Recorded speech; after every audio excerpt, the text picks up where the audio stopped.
जय माता दी। भगवान नारायण का गंगा, लक्ष्मी और सरस्वती से उनके शाप की अवधि बताना तथा अपने भक्तों के महत्व का वर्णन करना।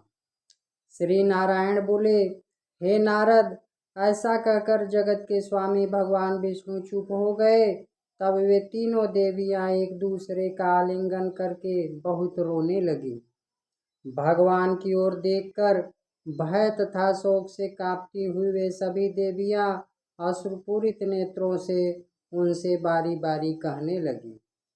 सरस्वती बोली, हे नाथ, मुझे जीवन भर संताप देने वाला कोई भी कठोर शाप दे दें, किंतु मेरा त्याग न करें, क्योंकि श्रेष्ठ स्वामी के द्वारा परित्यक्त वे स्त्रियां कैसे जीवित रह सकती हैं। भारतवर्ष में जाकर मैं निश्चय ही योग के द्वारा देह त्याग कर दूंगी। जिसकी भी अत्यधिक उन्नति होती है उसका अधोपतन भी अवश्यंभावी है। भक्तजनों, जिसका भी ये भविष्य में कहा गया है, देव माता सरस्वती ने कहा है कि जिसकी उन्नति जरूरत से ज़्यादा होती है उसका अधोपतन निश्चित होता है। मिला जुला के जरूरत से ज़्यादा अगर उन्नति होती है तो उसका अधोपतन भी होता है। गंगा बोली, हे जगतपते, आपने मेरे किस अपराध के कारण मेरा त्याग कर दिया। मैं तो अपने देह को त्याग दूंगी और इस प्रकार आपको एक निरपराध स्त्री के वध का पाप लगेगा। जो मनुष्य इस पृथ्वी पर निर्दोष पत्नी का परित्याग कर देता है वह घोर नरक की यात्रा करता है, चाहे वह सर्वेश्वर ही क्यों न हो। कभी भी निरपराध स्त्री का परित्याग नहीं करना चाहिए, नहीं तो आप नरक पथ के गामी होंगे और घोर यातना सहनी पड़ेगी और बहुत लंबा कष्ट झेलना पड़ेगा। पद्या बोली, हे नाथ, आप तो सत्य स्वरूप हैं, अहो आपको ऐसा कोप कैसे हो गया। आप अपनी इन दोनों पत्नियों को प्रसन्न कीजिए, क्योंकि एक उत्तम पति के लिए क्षमा ही श्रेष्ठ है। मैं सरस्वती का शाप स्वीकार करके अपनी एक कला से भारतवर्ष में जाऊंगी, किंतु मैं वहाँ कितने समय तक रहूंगी और आपके चरणों का दर्शन कब कर पाऊंगी। पापी जन स्नान तथा अवगाहन करके शीघ्र ही अपना पाप मुझे दे देंगे, तब किस उपाय के द्वारा उस पाप से मुक्त होकर आपके चरणों में मैं पुनः स्थान पाऊंगी। हे अच्युत, अपनी एक कला से धर्मध्वज की साध्वी पुत्री होकर तुलसी रूप में प्राप्त करके मैं आपके चरण कमल पुनः कब प्राप्त कर सकूंगी। आप जिसके अधिष्ठात्र देवता हैं, ऐसे वृक्ष रूप तुलसी के रूप में मैं प्रकट होंगी, किंतु हे कृपा निधान, आप मुझे यह बता दीजिए कि मेरा उद्धार कब करेंगे। यदि गंगा सरस्वती के शाप से भारत में जाएगी तब पुनः कब शाप तथा पाप से मुक्त होकर ये आपको प्राप्त करेगी। साथ ही गंगा के शाप से ये सरस्वती भी यदि भारत में जाएगी तब पुनः कब शाप से मुक्त होकर यह आपके चरणों का सानिध्य प्राप्त कर सकेगी। हे नाथ, आप जो उन सरस्वती को ब्रह्मा के तथा गंगा को शिव के भवन जाने के लिए कह रहे हैं, तो मैं आपके इन वचनों के लिए आपसे क्षमा चाहती हूँ। हे नारद, ऐसा कहकर लक्ष्मी ने अपने पति श्री विष्णु के चरण पकड़कर उन्हें प्रणाम किया और अपने केशों से उनके चरणों को वेष्टित करके वे बार बार रोने लगी। भक्तों पर कृपा करने के लिए सदा व्याकुल रहने वाले तथा मंद मुस्कान से युक्त प्रसन्न मुखमंडल वाले भगवान विष्णु लक्ष्मी को अपने वक्ष से लगाकर उनसे कहने लगे।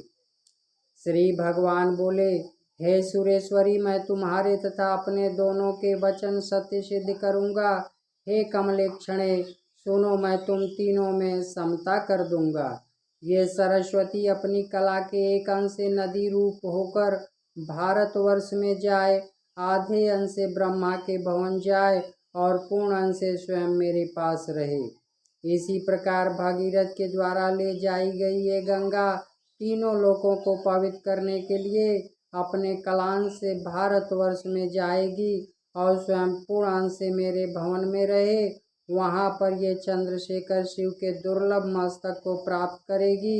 वहाँ जाने पर स्वभावतः पवित्र ये गंगा और भी पवित्र हो जाएगी। देवी गंगा तो पहले से ही पूर्ण पवित्र थी, लेकिन भगवान शिव के जटा के स्पर्श से गंगा और पवित्र हो जाती है। इसीलिए वे विश्व पावनी पापनाशिनी कही जाती हैं, जिनके संपर्क में आने से आपके संपूर्ण जीवन का पाप तत्क्षण नष्ट हो जाता है। इसलिए गंगा स्नान का विशेष महत्व बताया गया है। हे वामलोचने, तुम अपनी कला के अंशांश से पद्मावती नामक नदी के रूप में तथा तुलसी नामक वृक्ष के रूप में भारतवर्ष में जाओ। कल के 5000 वर्ष व्यतीत हो जाने पर नदी रूपिणी तुम सब देवियों की मुक्ति हो जाएगी और इसके बाद तुम लोग पुनः मेरे भवन आ जाओगी। हे पद्भवे, विपत्ति सभी प्राणियों की संपदाओं का हेतु स्वरूप है। बिना विपत्ति के भला किन लोगों को गौरव प्राप्त हो सकता है। भक्तजनों, कहावत है कि सोना को अग्नि में तपना पड़ता है। ठीक उसी प्रकार कोई भी मनुष्य हो, उसकी उन्नति, उसका प्रभाव, उसका व्यवहार, उसकी क्षमता, ये सब दुख से ही पता चलता है। जब उसके ऊपर दुख पड़ेगा तो किस आचरण का प्रयोग करता है, धर्म का साथ छोड़ता है या नहीं छोड़ता है, इसी से उसके उन्नति का कारण पता चलता है और वो किस तरह उन्नति करता है, किस तरह दुख को झेल कर सत्य मार्ग पर अग्रसर रहता है और आगे चल के उसकी ख्याति बढ़ती है, उसका धर्म बढ़ता है, उसका नाम बढ़ता है, उसका सुयश प्राप्त होता है। मेरे मंत्रों की उपासना करने वाले सत्पुरुषों के द्वारा तुम्हारे जल में स्नान तथा अवगाहन से और उनके दर्शन तथा स्पर्श से तुम लोगों की पाप से मुक्ति हो जाएगी। सबसे अद्भुत बात है भक्तों, देवी गंगा, यमुना, सरस्वती, ये 3 नदियाँ लोगों के पापों का नाश करती हैं, लेकिन लोगों का पाप के कारण इनको पाप से मुक्ति के लिए जो भक्त होते हैं, प्रभु के भक्त होते हैं, जब वो गंगा जी में स्नान करते हैं या सरस्वती में स्नान करते हैं तो उससे उन लोगों को पाप से मुक्ति होती है। यहाँ पर भगवान विष्णु के द्वारा बताया गया है कि जो उनके भक्त हैं उनका विशेष महत्व है। जब प्रभु के, नारायण के भक्त या भगवान शिव के भक्त गंगा जी में स्नान करते हैं, उनसे लोगों के द्वारा जो पाप प्राप्त होता है, उस पाप से इन देवियों की पाप से मुक्ति होती है। हे सुंदरी, जितने भी असंख्य तीर्थ पृथ्वी पर हैं, वे सब मेरे भक्तों के स्पर्श तथा दर्शन मात्र से पवित्र हो जाएंगे। मेरे मंत्रों की उपासना करने वाले भक्त पृथ्वी को अत्यंत पवित्र करने तथा वहाँ रहने वाले प्राणियों को पावन करने तथा तारने के लिए ही भारतवर्ष में निवास करते हैं। मेरे भक्त जहाँ रहते तथा अपना पैर धोते हैं, वह स्थान निश्चित रूप से अत्यंत पवित्र महातीर्थ के रूप में हो जाता है। स्त्री वध करने वाला, गोहत्या करने वाला, कृतघ्न ब्राह्मण का वध करने वाला तथा गुरु पत्नी के साथ व्यभिचार करने वाला प्राणी भी मेरे भक्त के दर्शन तथा स्पर्श से पवित्र तथा जीवन मुक्त हो जाता है। भक्तजनों, इसीलिए कहा गया है कि भक्तों का, जो प्रभु के भक्त हैं, उनका आदर, सत्कार, सम्मान करना चाहिए, उनकी सेवा करना चाहिए। उससे आपको पूर्ण लाभ ये प्राप्त होता है कि आपने अपने जीवन में जो पाप किया है या जान में अनजान में जो भी पाप हुआ है, वो सब पाप नष्ट हो जाता है। इसीलिए बताया गया है प्रभु के द्वारा कि भक्त का सेवा, भक्त का सत्कार करना चाहिए, क्योंकि उनके सेवा से लाभ आपको ही है। आप ये कभी मत समझिए कि हम उनको लाभ दे रहे हैं, उनको आप कुछ भी लाभ नहीं दे रहे हैं। भक्त और संत का सेवा करके आप उनसे लाभ ले रहे हैं। इसलिए इस बात को दिमाग से निकाल दीजिए कि हम उनका सेवा कर रहे हैं। आप उनका सेवा करके अपने जीवन भर के पाप को नष्ट कर रहे हैं। आप अपने मन में ये भावना रखिए कि उनसे कुछ, कभी भी दिमाग में मत रखिए कि आप संत को या भक्त को कुछ दे रहे हैं। आप जब भी जिस परिस्थिति में रहेंगे आप उन्हीं से लेंगे। एकादशी व्रत तथा संध्या से विहीन नास्तिक तथा मनुष्य का वध करने वाला भी मेरे भक्त के दर्शन तथा स्पर्श मात्र से पवित्र हो जाता है। शस्त्र से आजीविका चलाने वाला, लेखन वृत्ति से जीवन यापन करने वाला, धावक भिक्षा वृत्ति से निर्वाह करने वाला तथा बैल हाँकने वाला भी मेरे भक्त के दर्शन और स्पर्श से पवित्र हो जाता है। विश्वासघात करने वाला, मित्र का वध करने वाला, झूठी गवाही देने वाला तथा धरोहर संपत्ति का हरण कर लेने वाला मनुष्य भी मेरे भक्त के दर्शन तथा स्पर्श से पवित्र हो जाता है। अत्यंत उग्र दूषित करने वाला, जार पुरुष, व्यभिचारिणी स्त्री का पति और शूद्रा स्त्री का पुत्र, ऐसा प्राणी भी मेरे भक्त के दर्शन तथा स्पर्श से पवित्र हो जाता है। शूद्रों का रसोइया, देवधन का भोग करने वाला, सभी वर्णों का पौरोहित कर्म करने वाला ब्राह्मण तथा दीक्षा विहीन मनुष्य भी मेरे भक्त के दर्शन तथा स्पर्श से पवित्र हो जाता है। हे सुंदरी, जो पिता, माता, पत्नी, भाई, पुत्र, पुत्री, गुरुकुल, बहन, नेत्रहीन, बंधु बांधव, सास तथा ससुर का भरण पोषण नहीं करता, वह महापापी भी मेरे भक्त के दर्शन तथा स्पर्श से पवित्र हो जाता है। पीपल का वृक्ष काटने वाला, मेरे भक्तों की निंदा करने वाला तथा शूद्रों का अन्न खाने वाला ब्राह्मण भी मेरे भक्त के दर्शन से पवित्र हो जाता है। देवधन तथा विप्रधन का हरण करने वाला, लोहारस तथा कन्या का विक्रय करने वाला, महान पातकी तथा शूद्रों का शव जलाने वाला, ये सभी मेरे भक्त के स्पर्श तथा दर्शन से पवित्र हो जाते हैं। इसलिए कहा गया है, भक्तों का सेवा, संत जनों का सेवा सबसे बड़ा धर्म है और आपके जीवन भर के पाप को नष्ट कर देंगे। ये भक्त का सेवा अवश्य करना चाहिए। कहीं भी अगर भक्त मिल जाएं तो उनका सेवा, भक्त संत का सेवा अवश्य करना चाहिए।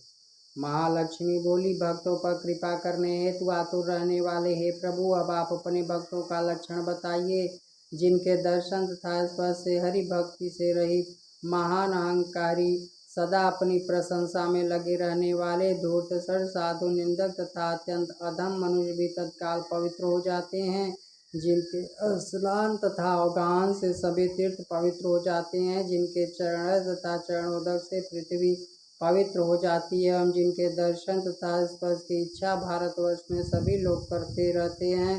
विष्णु भक्तों का समागम सभी के लिए परम लाभकारी होता है। जलमय तीर्थ तीर्थ नहीं और मृणमय तथा प्रस्तरमय देवता भी देवता नहीं है, क्योंकि वे बहुत समय बाद पवित्र करते हैं। किंतु यहाँ आश्चर्य है कि विष्णु भक्त क्षण भर में ही पवित्र कर देते हैं।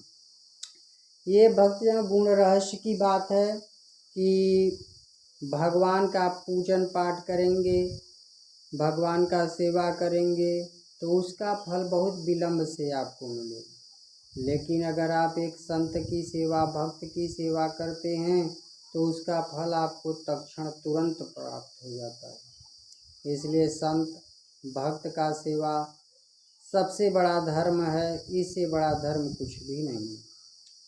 सूत जी बोले, महालक्ष्मी की बात सुनकर कमलाकांत श्रीहरि मुस्कुरा दिए और इसके बाद श्रेष्ठ तथा गुण रहस्य कहने के लिए उद्धत हुए। श्री भगवान बोले, हे लक्ष्मी, भक्तों के लक्षण वेदों तथा पुराणों में रहस्य रूप में प्रतिपादित हैं। वे पुण्य स्वरूप, पापों का नाश करने वाले, सुखप्रद तथा मोक्ष और भोग और मोक्ष प्रदान करने वाले हैं। ऐसे सारभूत तथा गोपनीय लक्षणों से दुष्टों के समक्ष प्रकट नहीं करना चाहिए।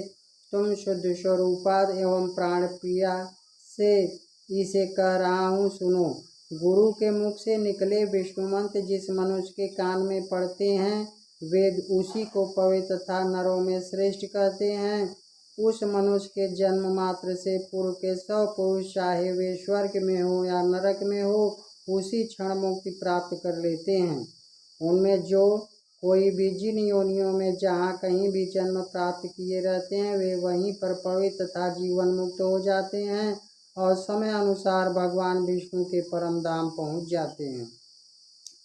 जो मेरे गुणों के अनुसार आचरण करता है तथा निरंतर मेरी कथाओं में आसक्त रहता है, मेरी भक्ति से युक्त वह मनुष्य मेरे गुणों से युक्त होकर मुक्त हो जाता है।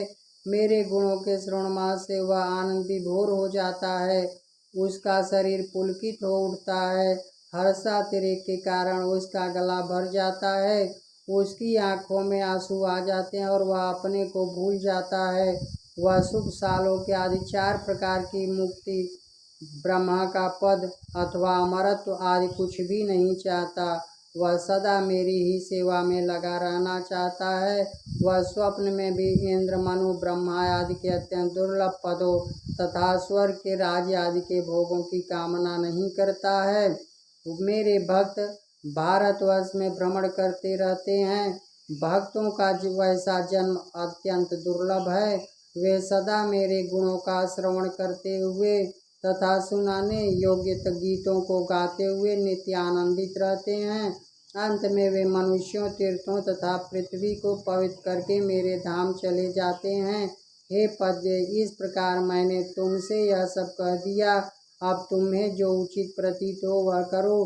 तत्पश्चात उन श्रीहरि की आज्ञा के अनुसार वे कार्य करने में संलग्न हो गईं और स्वयं भगवान सुखदायक आसन पर विराजमान हो गए। जय माता दी।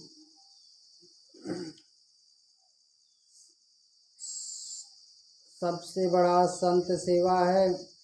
आप लोग ये ध्यान से सुनिए। संतों का सेवा सर्वोपरि है और संतों का सेवा करना चाहिए, जिससे आपको पूर्ण लाभ प्राप्त हो और अपने जीवन भर के समस्त पापों को नष्ट करने के लिए आप सर्वप्रथम भक्त जनों का सेवा कीजिए और अपना पूर्ण लाभ प्राप्त कीजिए और प्रभु का आशीर्वाद पाइए। इन्हीं सब बातों के साथ अब मैं लोगों से विदा हूँ। जय माता दी। जय।